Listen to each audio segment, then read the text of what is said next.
नमस्कार, आप देख रहे हैं अनोखी आवाज और मैं हूं आपके साथ अनुष्का। उत्तर प्रदेश के प्रयागराज में आज योगी कैबिनेट की अहम बैठक संपन्न हुई। इस बैठक में क्षेत्र के विकास को लेकर कई अहम प्रस्तावों को मंजूरी मिली।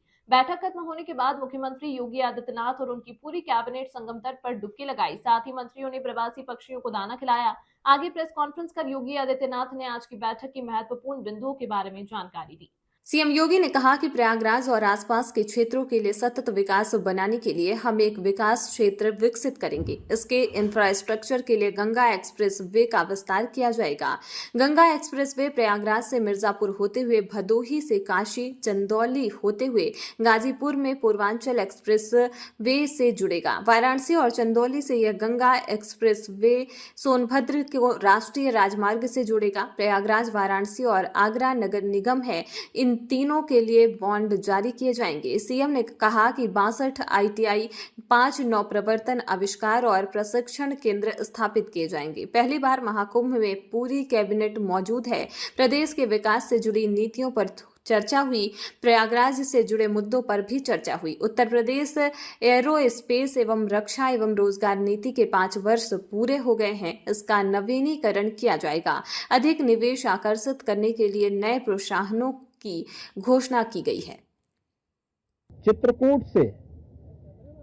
चित्रकूट और प्रयागराज के गंगा एक्सप्रेसवे को जोड़ने के लिए बुंदेलखंड एक्सप्रेसवे को गंगा एक्सप्रेसवे के साथ यहां पर भी जोड़ने की एक कार्रवाई को आगे बढ़ाना, जो चित्रकूट की दूरी को प्रयागराज के साथ जोड़ सके और रीवा हाईवे जो नेशनल हाईवे है, इस हाईवे को भी एक सुविधा इस एक्सप्रेसवे के साथ, गंगा एक्सप्रेसवे के साथ या फिर बुंदेलखंड एक्सप्रेसवे के साथ जुड़ने का एक अवसर प्राप्त होगा। तो ये दो महत्वपूर्ण के साथ साथ प्रयागराज की अपनी आंतरिक चैलेंजेज हैं, ट्रैफिक के चैलेंजेज हैं, और इसमें हम लोगों ने अभी से यहाँ पर पहले आदरणीय प्रधानमंत्री जी की प्रेरणा से भारत सरकार के राष्ट्रीय राजमार्ग विभाग ने लखनऊ रायबरेली होते हुए प्रयागराज की दूरी को बहुत आसान किया है, जिसमें गंगा नदी पे एक 6 लेन का ब्रिज भी बन रहा है। इस समय हमने उसकी एक व्यवस्था स्टील ब्रिज दिया है इस पूरे महाकुंभ के दौरान, जो प्रॉपर रूप से कार्य कर रहा है, लेकिन वह नया ब्रिज भी समय रहते हुए कंप्लीट हो जाएगा।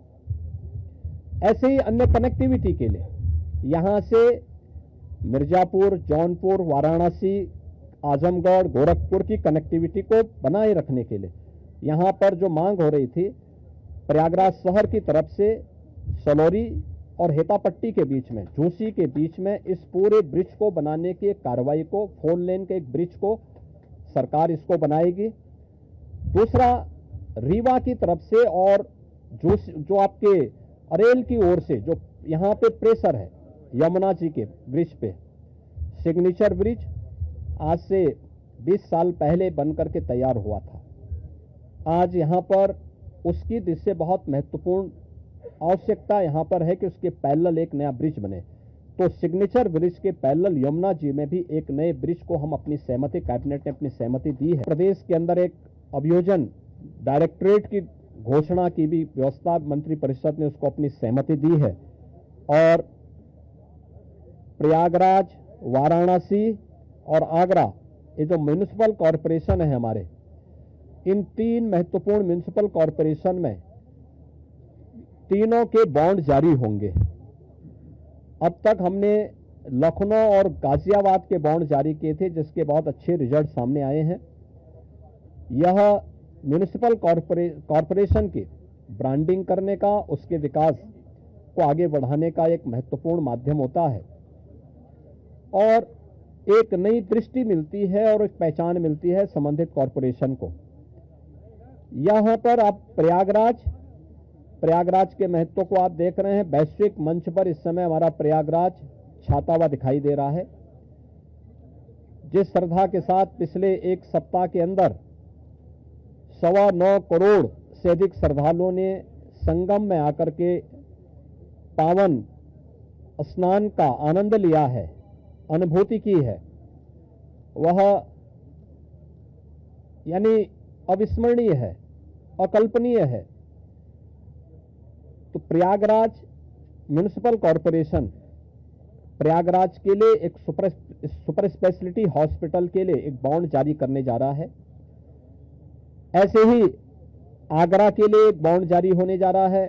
वहां से संबंधित जो आवश्यकता है वहां का म्युनिसिपल कॉरपोरेशन जारी करेगा। और वाराणसी काशी विश्वनाथ धाम आदरणीय प्रधानमंत्री जी की प्रेरणा से बनने के बाद काशी वैश्विक पटल पर छा रहा है, तो स्वाभाविक रूप से 3 म्युनिसिपल कॉरपोरेशन के बॉन्ड जारी करने की कार्रवाई को भी यहां पर आज घोषणा के साथ हम लोगों ने इसको जोड़ा है। इस खबर में फिलहाल इतना ही। देश दुनिया और अपने आसपास के तमाम खबरों के लिए देखते रहिए अनोखी आवाज।